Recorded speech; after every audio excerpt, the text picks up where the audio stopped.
Good morning, everyone. Thank you for joining us today. We're going to talk about Shavuos, being that Shavuos is, tomorrow night, believe it or not.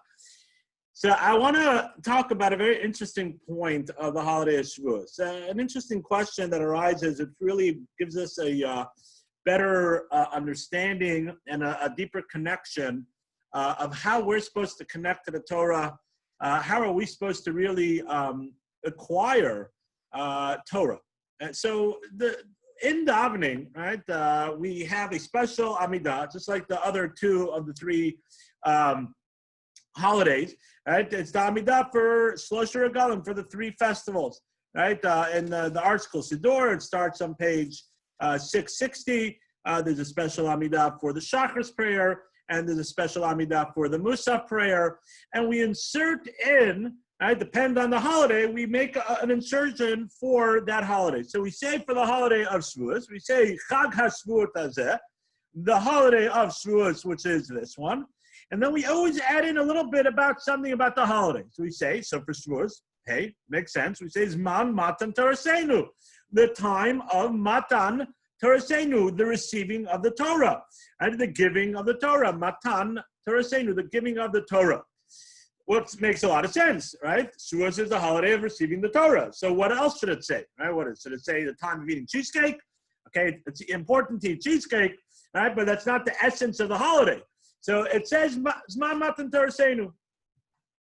The question that one has to reflect on and think about is really the Torah that we have today. The Torah that we learned from today, did we receive it on the holiday of Shavuot? Okay, we heard the Ten Commandments, but how about the rest of it? It says, Man Matan Torasenu, the receiving of the Torah. When did we really get the Torah?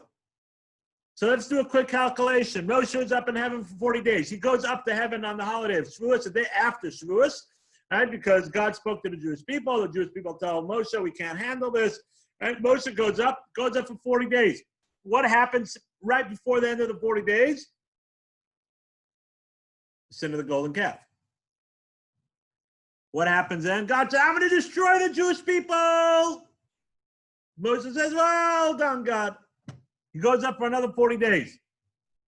Goes up for another 40 days, and he pleads with God, and God says, okay, let's give another chance. He goes up for another 40 days after that to learn the Torah over again. He comes back down to give the Luchot Shniyos, the second Luchot, the second tablets. When was that? That's Yom Kippur. We spoke about that on Yom Kippur. What's the significance, why it falls out on Yom Kippur? But for our point of today's class, and for today, the point for today's question is, the Torah that we have today, the Chumash that we learn from, the Talmud, the oral law, the Agadah, everything that we have, did we really receive it on Shavuos? When did we receive it? We received it, the Luchot Shniyos. We have the second tablets. So why do we celebrate the receiving of the Torah today, the holiday of Shavuos, and we say Zman Matan Torasenu, the time of the receiving of the Torah, when really, in essence, the Torah that we have, the Torah that we are learning from, really is when? It's really from the second tablets, the second Luchot, which is Yom Kippur. So we have to understand, why do we celebrate the receiving the Torah on the holiday of Shavuos? What's the significance of the first tablets? And to really understand that, we have to understand, why was there a second tablet, a second Luchot? The second, Moshe had to go up again to learn the Torah. And hopefully when we understand that, we'll understand the significance of celebrating the receiving of the Torah, and really the essence of receiving the Torah on the holiday of Shavuos, even though we received the second tablets, the second Luchos on the first, on Yom Kippur. And that's the point of today's class. That's what I want to talk about. So, first and foremost, why did God have to give the second tablets? Why did Moshe have to go up for 40 days again? Well, he forgot everything? There's something wrong with the first time? Okay, God said, I forgive you. And okay, so now go back with the first tablets, the first Luchot, the first time that Moshe received the Torah. Why did he have to make another whole giving of the Torah, which is quiet, not talked about, right? It's not really mentioned anywhere. It's mentioned in the Talmud, mentioned in other places. Right? But it's not a whole big shebang like the first Luchos. There was no lightning and thunder, right? And all the effects, the great effects that were the first Luchos. Second tablets didn't have that. But why did we need a whole second tablets? Second Luchot?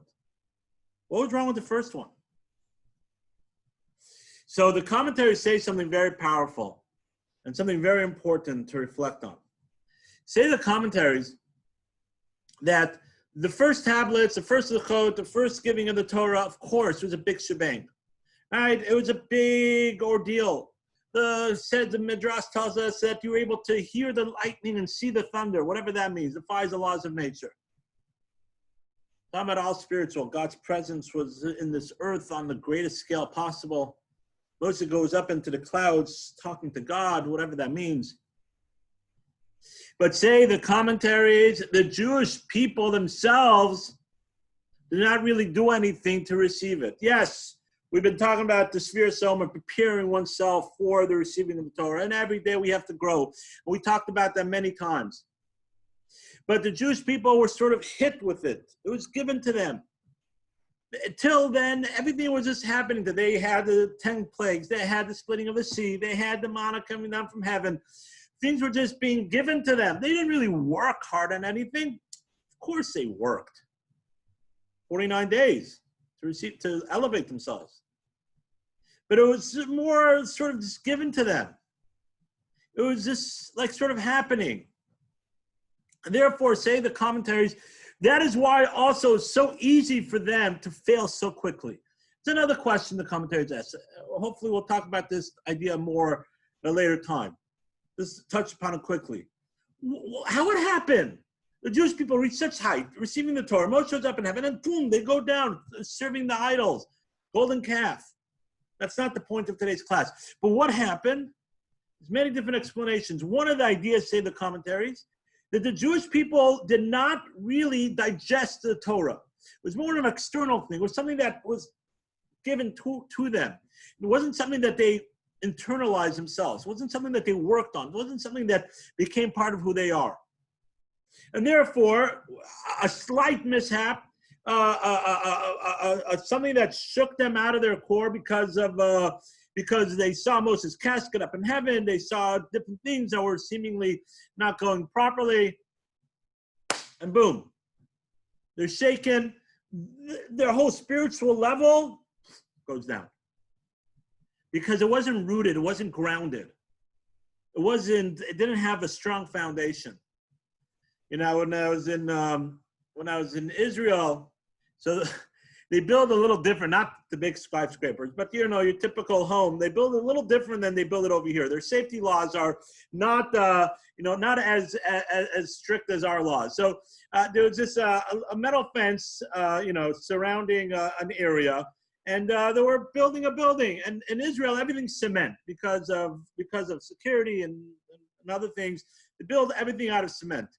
Not like our wooden homes over here, but literally everything's made out of cement. And they were pouring the cement, and you had this guy standing, right, sort of on some wooden structure that they built, right, to pour the cement in. I'm not sure how they have tremendous amount of talent standing there and not falling, right? And they pour all the cement in, and then he takes this metal rod, and he mixes it around, and mixes it, and mixes it, and mixes it. Now, I remember I was curious to ask, why are you doing this? Why is this happening? He said like this, he said, because we're building the foundation. They were building the foundation of the building. So we're building the foundation. And even if there's a slight bubble, a small bubble of air pocket in the cement, right, over time that air pocket could grow and grow and grow and ruin the whole foundation. So we're moving this metal rod around to make sure there's no air bubbles inside. The foundation of something is very important. To have a strong foundation, to make sure there's no cracks in the foundation, is something very important. We talked about this other times, and hopefully we'll talk about it again another time. But the point of today's class, I'm trying to tell you, is we have to have a foundation. You have to be rooted into the ground. A good tree could be tall and mighty, but if it doesn't have strong roots, a wind can knock it over. strong roots, foundation, working on those things. The Jewish people did not have a strong foundation by the first tablets, by the first Luchos, giving them the first Torah. It wasn't inside of them. It was an external thing, a beautiful thing. It was big shebang, but it wasn't something that they internalized. And therefore, say the commentaries, that's why 1, 2, 3, they're able to fall so quickly. Chaim Shmulevitz says this, and others were able to fall very quickly because it wasn't something that was part of who they are. So therefore, they had another 40 days, and they had to work on it, and they had to ask forgiveness. And then the next Luchos came, and it wasn't a big shebang. It wasn't a big thing that was sort of thrown at them, and then lightnings and thunder and the whole magic. It was practicality. It was working. It was learning. To the extent, say the commentaries, that the first Luchos, if they would have got the Torah from the first giving of the Torah, the first time the holiday of Shavuos, we'd have no forgetness. Believe it or not, we wouldn't forget anything. Can you imagine not forgetting anything? Can you imagine everything you learn? Yeah, there's some people like that, photographic memory. Everything they learned, they'll just remember. There would have been any forgetness.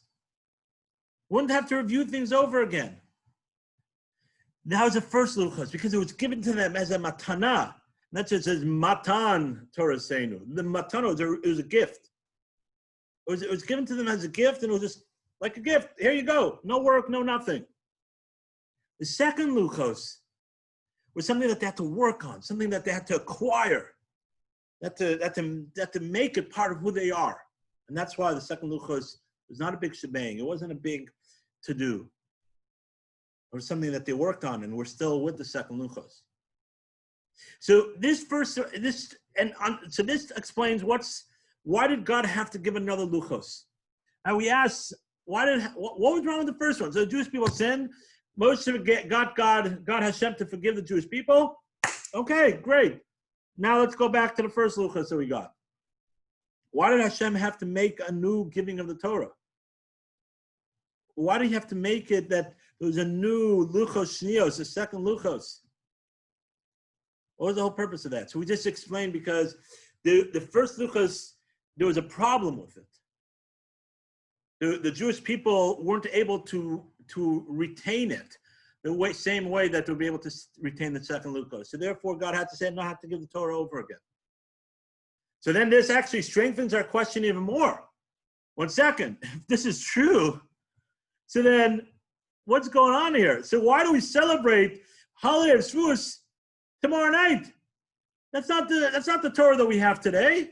Right? That's as we said, there was a slight flaw in it for the Jewish people. They couldn't retain it that way. So on the contrary, it strengthens our question. Right? So all very nice. We just answered, why did we have to have the second Luchos? And we answered, what was the purpose? Right, of the Luchos Nios. And what was the problem with the Luchos Rishon? Is that Hashem had to go ahead and make the whole thing. But that answer strengthens our question. So then why do we celebrate Shavuos tomorrow night? Let's wait till Yom Kippur, right? Okay, it's a hard day enough, right? We fast all day. We're in prayer all day. So you know what?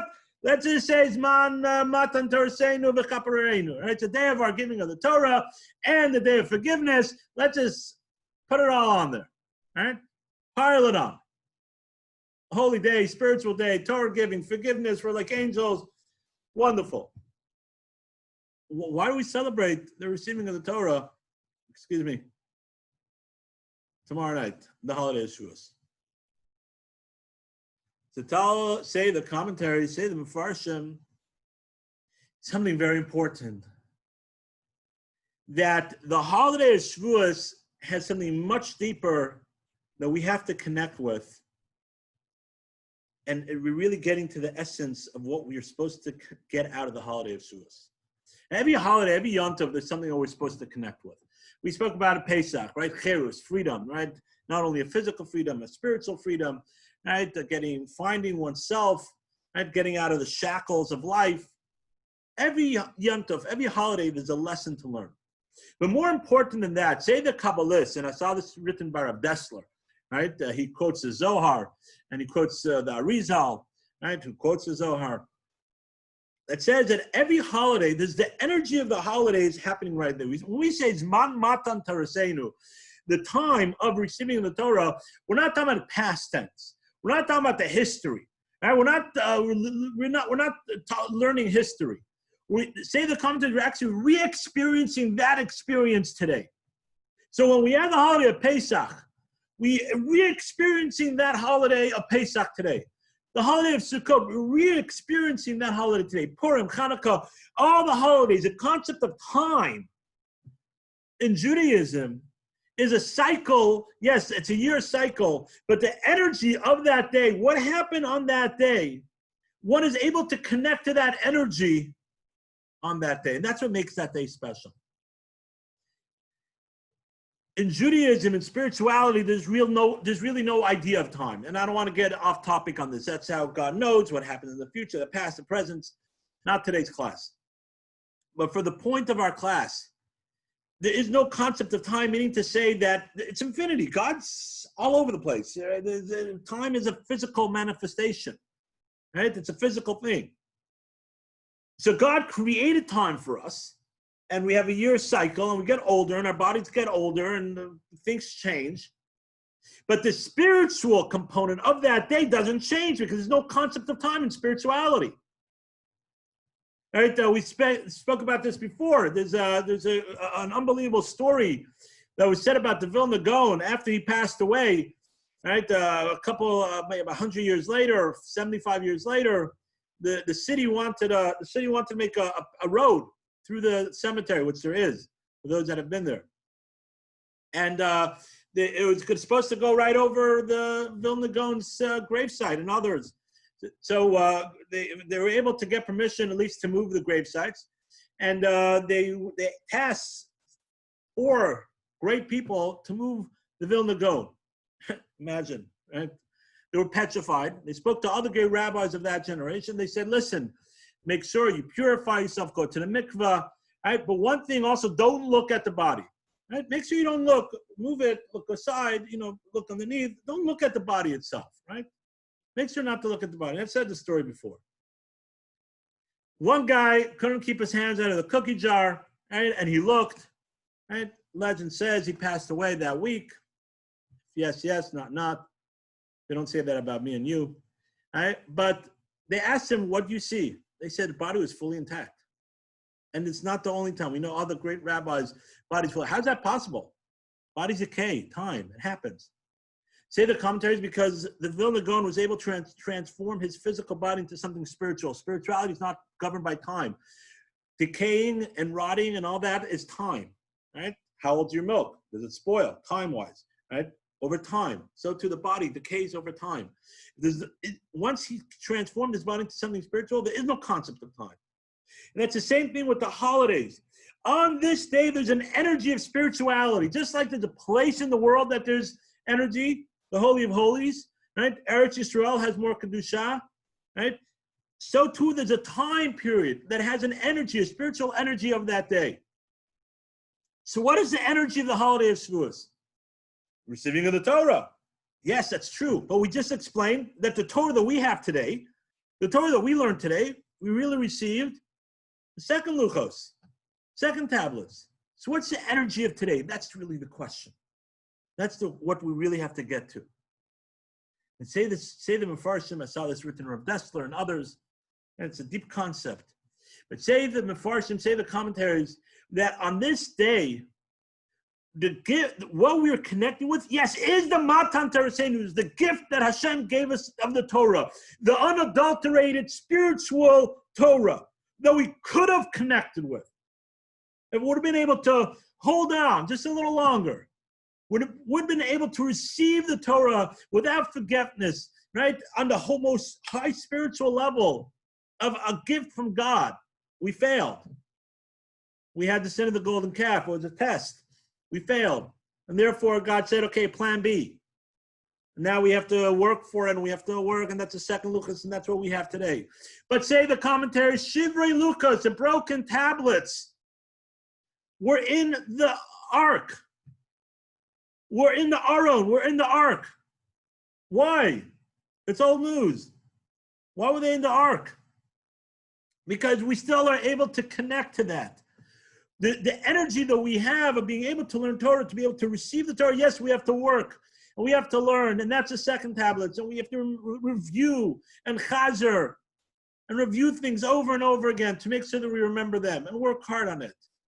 But the reason why we can even connect to it, the reason why we can even understand the depth of the Torah is because of the holiday of Sukkot, because of the gift that God gave us. It didn't go away. It wasn't like, okay, that's old news, let's start over again.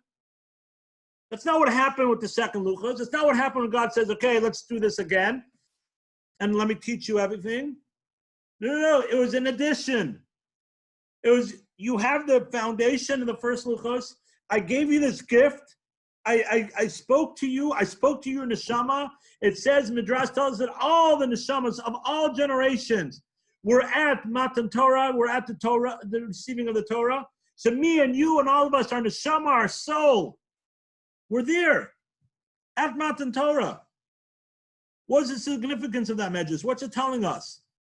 Because for us to be able to connect to the spirituality of Torah, to the essence of the Kabbalistic component of the Torah, our neshama, our soul, had to have heard that Sarah said Dibros from Hashem. Had to have been at that experience. Just like there's a famous midrash, right? Famous Kabbalistic concept that the neshama, the soul, learns all of the Torah before it leaves the mother, before the baby is born. All right, famous. That's why we have our little dimple over here, our little thing over here. It says the Malach touches us and we forget all the Torah. As the commentators, what's the purpose then? Learn it all and then forget it. Why are you doing that?